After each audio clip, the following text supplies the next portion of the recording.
¿Qué tal? ¿Cómo están? Bienvenidos a esto que es 26 Internacional. La primera información tiene consecuencias muy graves por lo ocurrido en el consulado de Arabia Saudí en Estambul, en Turquía, con un famoso periodista del Washington Post. Y aquí vemos cómo entra, de acuerdo a las cámaras, al consulado de Arabia Saudí en Estambul.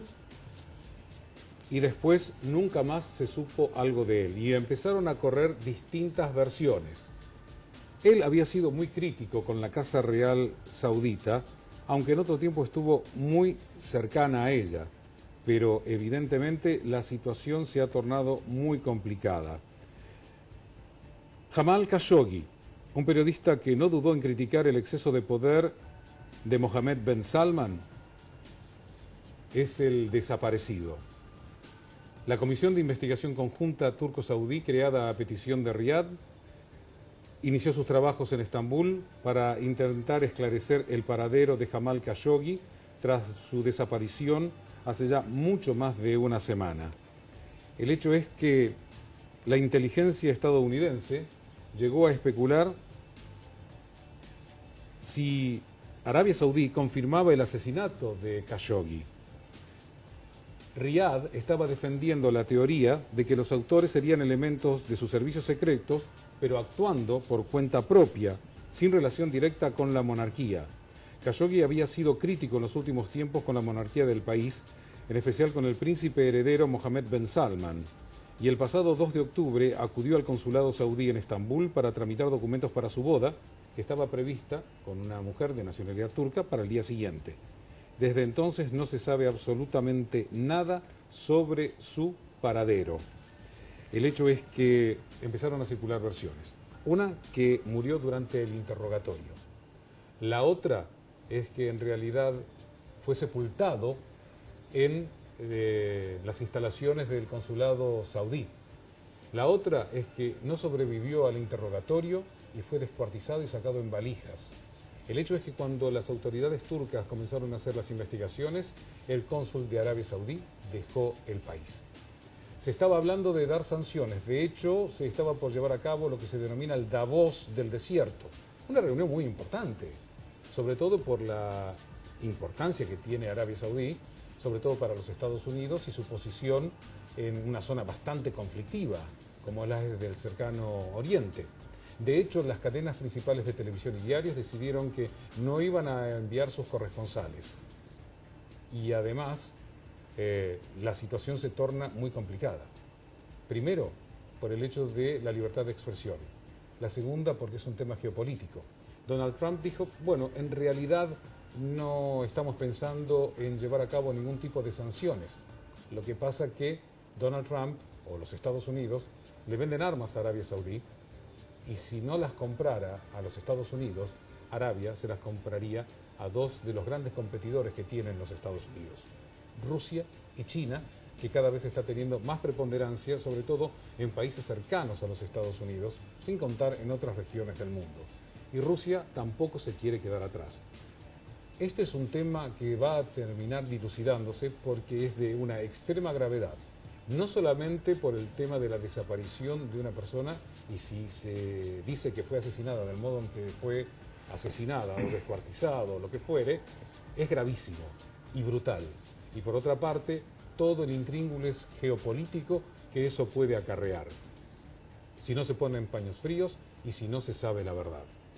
Es un tema para no dejar de lado, porque, bueno, se ha dicho en más de una ocasión que después de piloto de pruebas, la profesión del periodismo es la más complicada.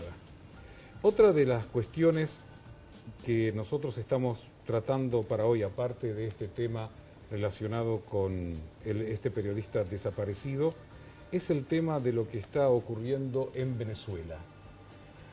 Venezuela tiene un problema económico muy grande y también ha tenido, debido a este problema económico, la huida, se puede decir, de muchos de sus habitantes. El último es el caso de un ex estudiante o un ex dirigente estudiantil venezolano que después de 4 años de estar encarcelado, su nombre es Loren Saleh, pudo viajar y llegó a España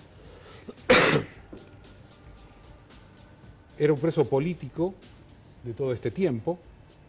Fue detenido en septiembre de 2014 bajo la acusación de delitos contra el orden constitucional. Llegó a Madrid en un vuelo de Iberia, acompañado por el secretario de Estado para Iberoamérica, Juan Pablo de la Iglesia, después de ser excarcelado y conducido hasta el avión sin poder abrazar a su madre, Yamilet, que lo esperaba a la salida de las puertas de la sede del Servicio Bolivariano de Inteligencia, el temido y famoso SEBIN. Por celular le dijo: te amo, gracias por todo lo que has hecho, mamá. Lo dijo entre lágrimas, pero esto lo hizo desde España.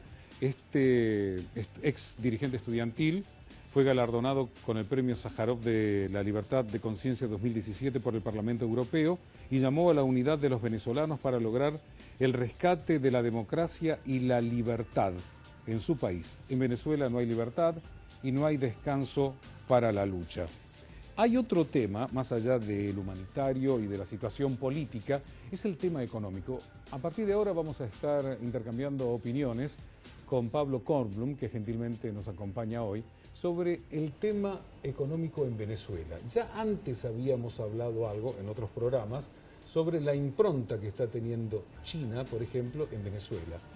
Y ha salido una resolución, vamos a llamarlo de esa manera, Pablo, por parte del gobierno de Venezuela, por el cual señalan que no van a utilizar más el dólar y que van a utilizar otras monedas internacionales, entre ellas el euro y el yuan. ¿Cómo lo tenemos que entender esto? Bueno, yo creo que la situación acá es bastante clara, digamos. En programas anteriores hemos hablado de, luego de la gran crisis que se ve hoy en día en términos económicos en Venezuela, que se viene acarreando, sobre todo con el tema de la inflación, que no ha cedido a pesar del cambio de moneda, y la falta de liquidez que tiene el aparato productivo. Lo que ha hecho Maduro es ir a China a pedir ayuda como sea, y entregar cuerpo y alma, dicho, sí, lo que no tiene. Y mágicamente han aparecido 2.000 millones de euros, no dólares, pero sí euros y otras monedas como el yuan también, para distribuir a través del DICOM, que es el órgano que se encarga de distribuir las divisas extranjeras, sobre todo para las empresas venezolanas, las pocas que quedan del sector privado. Dicen que han pasado en la última década de haber 12.000 empresas privadas a cerca de 2.300 que trabajan encima un cuarto de la capacidad instalada, eso es aparte, para ver si pueden de alguna manera alimentar el aparato productivo.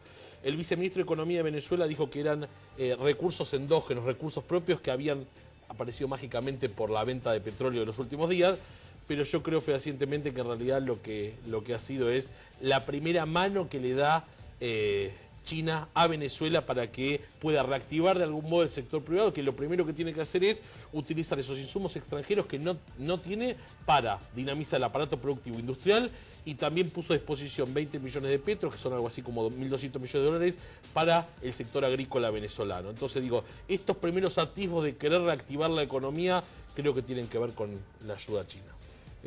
Cuando hablas de empresas privadas, ¿estás hablando de empresas chinas radicadas en Venezuela o no, u otro tipo de empresas? Estoy hablando, para empezar, de las empresas venezolanas privadas, las que quedan en China. Ahora bien, más allá de esto es un anuncio que se dio en estos días. Más allá de esto, creo que podemos esperar el avance ahora sí masivo de empresas chinas con capital chino, obviamente capital físico y financiero, pero también con personas, ¿no? Capital humano para trabajar en Venezuela, tanto en la Franja del Orinoco como en otras áreas de recursos estratégicos que China considera elemental, por lo menos en una primera etapa. Es decir, que lo que van a tomar es, por ejemplo, PDVSA. Para empezar, sí, como no, PDVSA y lo que puedan, lo que a ellos les interesa. Venezuela no tiene capacidad de negociación, Venezuela está entregada, y China, como lo intenta hacer en todas partes del mundo, a veces lo dejan más, a veces menos, va a avanzar sobre los recursos venezolanos. Y aquí hay un dato importante, y lo volvemos a otras veces. Más allá del billete, la moneda, la divisa, el bono que tenga China, que a China le sobra, le interesa el recurso físico, el recurso natural, el recurso estratégico, para ellos mismos dinamizar su economía, que es lo que ellos ven en el largo plazo, la economía real. Los insumos que necesitan para darle de comer a sus 1.200 millones de habitantes, lo que necesitan para mover su aparato productivo. Y ahí creo que está la clave. Venezuela le vendía desde la época de Chávez, le vendía petróleo religiosamente a los Estados Unidos, que Estados Unidos religiosamente pagaba. Pagaba. Si China va a tener PDVSA, esto parece una ecuación matemática, ¿no? Despeje X. Si China va a tener PDVSA, le va a vender China petróleo a los Estados Unidos. Seguramente. Religiosamente. Seguramente lo decirá, estamos nosotros y ahora vamos a venderte nosotros el petróleo religiosamente.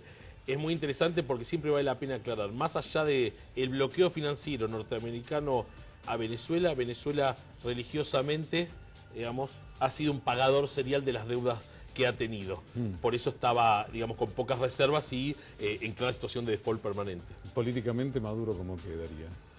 Políticamente esto es un aire para Maduro, el aire, digamos, que le da poder sostener, digamos, poder decir, señores, acá vieron que yo ahora, digamos, he logrado cierta mínima estabilidad, tengo apoyo internacional, tengo dinero, divisas para sanear un poco, para empezar a hacer la economía, pero la realidad es que con el barco tan hundido es muy difícil sacarlo a flote y ya vemos, y esto también es una cuestión que es bastante grave, me parece, el tema de la inflación en dólares, ¿no? Que se ve porque ya... Es creíble lo del Fondo Monetario Internacional, 10.000 millones % de inflación. A mí me parece como sí, mucho. sí, digamos, porque el Fondo Monetario también lleva agua para su molino. También ayuda y, digamos, o no ayuda si se quiere en no estos ayuda. casos. Ayuda cuando quiere apoyar a algún país y no ayuda.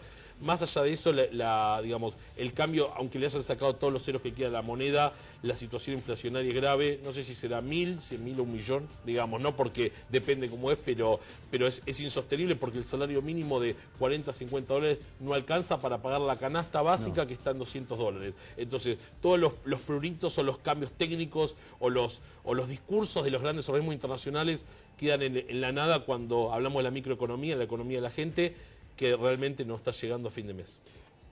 El hecho que China se vaya haciendo fuerte en algunos países americanos, como lo está haciendo en África también, lo cual demuestra una gran capacidad para moverse y para hacer negocios y establecer también, es decir, sus reales en cada territorio donde van, al tiempo que se fortalecen militarmente, porque creo que todo tiene que ver con todo, ¿no es así?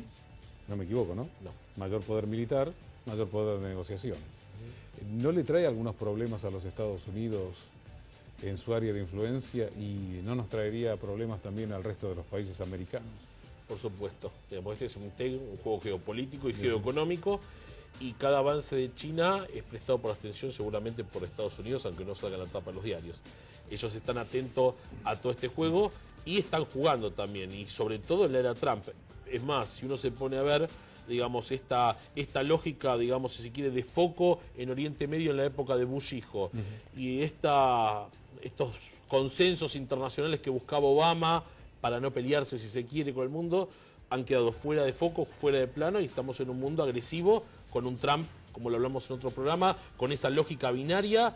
Cuando quiso consensuar y quiso hacer política en la primera etapa de su gestión no le fue, entonces dijo, voy a manejarme como un empresario con lo que me ha dado resultado toda la vida. ¿Qué es eso? O estás conmigo o estás sinmigo. Y así vamos a negociar, y yo soy el que tiene el poder político, el poder militar y el poder económico a nivel internacional. Hablando del Trump, de política binaria, ¿Bolsonaro vos lo ves haciendo política binaria? Porque está picando en punta de una manera...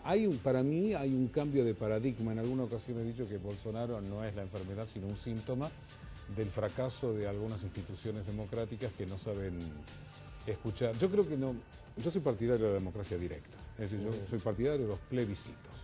Los temas importantes no los puede votar un parlamento. Los tiene que votar el ciudadano. Los temas calientes, calientes. ¿Esas pueden ser las razones por las cuales Bolsonaro puede picar en punta? Le lleva 18 puntos a dar. Yo creo que la razón, digamos, por la cual vemos un Bolsonaro y vemos otros gobernantes de la misma tinta a nivel internacional tiene que ver con la falta de respuesta que ha dado el sistema, digamos, de centro-izquierda, centro-derecha que ha gobernado el mundo en los últimos 70 años, si se quiere.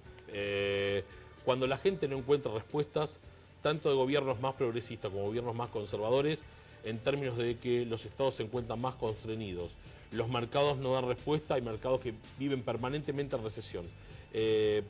Y vemos inequidades crecientes en gran parte del mundo, la gente empieza, digamos, a entender que la institución, la política, no da las respuestas que uno quiere. Entonces, empiezan a surgir estos personajes, estos candidatos que hacen foco en dos temas centrales. Uno, la no política o el desgaste de la política. Es decir, vieron que gobernó Lula, gobernó Fernando Collor, gobernó Enrique Cardoso, y nunca dieron respuesta porque no son hombres de la política y yo soy un hombre que estoy limpio, sobre todo, no soy corrupto y voy a ser eficiente. Eso por un lado. Rechazó lo de Odebrecht. Lo de Odebrecht. Eso es un dato a favor. Eso por un lado. Y por otro lado tiene que ver con que, digamos, hablamos de apuntar, basta de programas políticos, sino apuntemos a segmentos particulares. Ideas que están en ciertos grupos mayoritarios de la población que atraen. ¿Y qué quiero decir con esto? Grupos, por ejemplo, conservadores, como los evangélicos, que están en contra de, no sé, el aborto. Entonces dice, yo acá tengo un potencial de 20, 30 millones de votos. A eso voy a ir. Pero fíjate lo que pasó ahora en Alemania, en Baviera. Dentro de 15 días o dentro de unos días va a ser lo mismo en Hesse, los distintos Länder. Le dieron un varapalo a la señora Merkel y algunos están diciendo, señora Merkel, váyase, ¿no? Decía, Auf Wiedersehen, Frau Merkel. Fíjate, electores libres en Alemania. Si bien no ganó Alternativa para Alemania, sí entró en el Bundestag y en el gobierno de Baviera. Puede pasar lo mismo en Hesse. Y en lo que vos decías, sostienen educación cristiana, no ideología de género, no inmigración. Y algo más te digo, y esto tiene que ver con que apuntan a una lógica localista, digamos. Es localista. Un gobierno local, por eso hablamos de las problemáticas locales. Pero te quiero decir algo de Merkel, mirá qué interesante. Baviera, digamos, es uno de los land más famosos por el gran nivel de productividad, la calidad de vida y demás. Exacto, exacto. Y sin embargo, digamos, el partido oficialista pierde escaños. Y muy fuerte. Muy fuerte, con una política, digamos, antimigratoria, digamos, fuerte, una política fiscal dura, si se quiere, rígida, pero con gran capacidad productiva y sin embargo, a pesar del bienestar general, pierde escaños ante, por ejemplo, los verdes, que también con una lógica, si se quiere, más de país desarrollado, de, bueno, economía más verde. A los verdes les fue muy bien. Bueno, por eso les fue muy bien. Ganaron, sí. Después están esta gente que se dedica a las problemáticas locales. Están con un 10%, que no es nada apreciable, la ultraderecha, digamos, y eso también es algo para tener en cuenta. Digo, tiene que ver un poco con esto de dejar los grandes partidos, las grandes ideas, e ir a focos, cuestiones puntuales que le quitan a, digamos, a la socialdemocracia, que ha hecho una elección desastrosa. Baviera, y al partido de Merkel le han dado asestado en golpes importantes. Sí, por eso yo recalco, los temas importantes los tiene que votar el pueblo en un plebiscito, como hacen los suizos. Que los temas importantes no los vota el Parlamento, los vota el pueblo directamente y el pueblo se hace cargo. Pero el tema de Alemania, que es un país que decía, bueno, viste como dijo Merkel, venga, necesitamos 1 millón, después dice, bueno, en realidad no tanto, se le paró de manos los países de Visegrado con Hungría y Orbán, Austria e Italia. Salvini, hablando de Italia, está de parabienes. Como yo estaba diciendo a Wiedersehen, Frau Merkel, desde Italia, Salvini le estaba diciendo arrivederci, Merkel. Claro, sí, este es el final, es el viejo sistema que nadie quiere en Europa. ¿Cómo está Italia? Y festejó y están tranquilos, digamos, por lo menos la dupla gobernante está tranquila. No le hace mucho caso a Bruselas, digamos, a los mandatos de la Unión Europea. Hay muchos que ya no le quieren hacer caso a Bruselas. Son muchos, bueno. Y no le está haciendo caso, digamos, no cumplió las metas. Es más, hizo una propuesta hace un par de días económica de un déficit fiscal del 2,4% cuando había prometido 1,6%, que era lo que había consensuado con la Unión Europea. Tiene una deuda pública de... ¿Pero decís que va a tener problemas Italia? ¿Va a explotar la economía italiana? Está con problemas fiscales importantes, una deuda de 130.000 millones de dólares. Con 130% del PBI, el Banco Central Europeo, Banco Central. No con el Fondo Monetario. No, pues es que el Fondo Monetario no se mete mucho en es Draghi, creo que es el que sigue manejando el Banco Central. Tiene vencimientos por 600.000 millones de euros en estos próximos 2 años, pero decía 130% del PBI de deuda. Pero, como dice la dupla gobernante, con la Liga del Norte y el Movimiento 5 Estrellas, señores, acá vamos, los mercados quédense tranquilos, todo va a pasar, estamos haciendo todo para el bien de los italianos, ustedes mercados nos van a entender. Cosa que la Unión Europea está bastante enojada con este sentido, pero me parece que... ¿Y qué puede hacer? No puede hacer mucho porque en realidad Bruselas es la sede, pero se la llama la capital de Europa, pero de hecho no lo es. Y Estrasburgo sí está el Parlamento Europeo, que sí lo es, pero Europa todavía está muy no está imbricada. Hay una intención de, pero los estados nacionales siguen teniendo. Sí. Yo le veo un camino hacia atrás en algunas cosas. Y acá hay dos temas que son fundamentales. No otro Brexit, ¿no? No mucho. Italexit. Pero sí, una Italexit, pero tampoco están muy, digamos, parece que no les interesa. En cuanto al tema externo, digamos, han tenido ejemplos de que, bueno, si no me rescata la Unión Europea con sus bancos, me puede rescatar el Fondo Monetario los chinos, que ya vemos que en el mundo lo han hecho. Imagínate los chinos rescatando a algunos países europeos. ¿Y por qué no? Y, digamos, no les disgustaría nada, me parece. Y por otro lado tenemos la cuestión interna que han hecho, por ejemplo, unas propuestas sobre un blanqueo. Un blanqueo un blanqueo sí como decimos nosotros, a los deudores. La discusión política entre los dos partidos es cuál es el monto, digamos, los grandes y Hay los un dato más que chicos. quiero dejar en claro. Este cambio de paradigma que se está dando en el mundo, de cosas que han sido votadas y que en realidad la mayoría de los ciudadanos no acepta, está planteado por partidos de derecha, de extrema derecha y de izquierda y de extrema izquierda. En Italia está gobernando 5 estrellas y la Liga Norte, que políticamente, ideológicamente, no tienen nada en común, salvo la eurofobia. Están hartos de Alemania, están hartos de Bruselas. En algunos casos, razones no les falta, ¿eh? Por eso estamos hablando de que el problema está en el sistema, en los políticos que lo encarnan y los ciudadanos que lo votan. Porque algunos te dicen, bueno, si estos partidos no sirven, en la oposición hay alguien. No, le digo, la oposición también forma parte del problema, es parte del sistema. Es decir, estamos perdidos. Sí. Si no te aparece un Bolsonaro, un Trump, un Orbán, un Salvini, un primer ministro de Austria y otros más que hay, en Polonia, Con gran independencia. en República Checa. Con gran independencia de estudios transnacionales. Es más, lo último que digo de Italia es quieren hacer una reforma previsional de bajar la edad jubilatoria para liberar esos puestos de trabajo, que la gente se jubila y pueda liberar para que generar más trabajo, cosa que la Unión Europea dijo eso de ninguna manera porque lo que generaría sería más déficit con la tercera edad. Otro dato sobre Bolsonaro, ya está actuando casi como presidente electo, aunque va 18 puntos adelante. Llamó por teléfono al presidente Macri para decirle, hola, aquí estamos. Pero fue según dijo el canciller Fori, fue una charla muy cordial y muy amena, que está muy bien tenerla porque es el socio primordial y es el que maneja la economía de Sudamérica. Y cuidado, que no tenga actitudes proteccionistas porque si no acá nosotros vamos a bailar, ¿eh? Sí, y bueno, ahora con la devaluación que hemos tenido hemos mejorado un poco esa competitividad, lamentablemente a través de evaluaciones, sino de mejoras en el dato productivo. Igualmente seguimos con un déficit. Si el otro te dice Brasil primero, chao, se acabó. Y el déficit de comerciales sigue siendo de cerca de 7.000 millones de dólares. Otro dato, otra información importante para tener en cuenta, lo que ocurrió en Crimea, el territorio ruso cedido a Ucrania en la época de Nikita Khrushchev. Después, según los rusos, recuperado para la madre patria rusa. Hubo un atentado en Kerch, donde murieron 18 estudiantes y 50 fueron las personas heridas. En un principio se habló de un grupo de personas que había llevado a cabo un ataque después de una explosión. Después, el gobernador de Crimea señaló que en realidad el ataque lo había llevado a cabo un estudiante de 18 años. No se sabe si esto fue un nacionalista ucraniano, o lo que sí, las autoridades están hablando de un ataque terrorista. Y además, la Iglesia Ortodoxa rusa ha roto con Constantinopla porque le ha otorgado autonomía o independencia a la Iglesia ucraniana. Usted dirá, bueno, es un problema de curas. No, porque en la zona de Ucrania, en el Rus de Kiev, es donde se originó Rusia, y además había una cierta dependencia de la Iglesia Ortodoxa ucraniana con respecto a la rusa. Con lo cual Putin ya sabía decir, si empezamos a tener algunos problemas con nuestros seguidores, porque también los serbios son ortodoxos, los griegos son ortodoxos, la mayoría de los eslavos son ortodoxos, salvo el caso de los eslovenos, los croatas, que son católicos apostólicos y romanos. Pero la división del viejo imperio de Oriente y de Occidente, de este lado, Constantinopla, que hoy se sigue llamando Estambul, pero para los ortodoxos sigue siendo Constantinopla.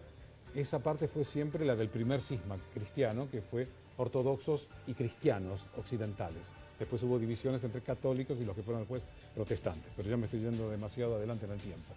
No es un tema menor. No, y me parece lo interesante que recordar que la Iglesia siempre es un brazo del Estado. No es el brazo armado, es parte del brazo del Estado. Y otra cosa más, esto me parece importante porque todo problema genera una oportunidad.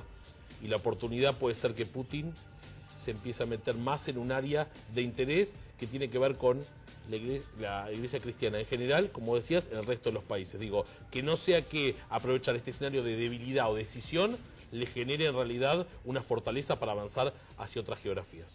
Pablo, muchas gracias por habernos acompañado y a ustedes también. Nosotros hemos mostrado nuestras propuestas y nuestras opiniones. Ahora, las suyas en casa. Gracias por acompañarnos. Hasta nuestro próximo encuentro.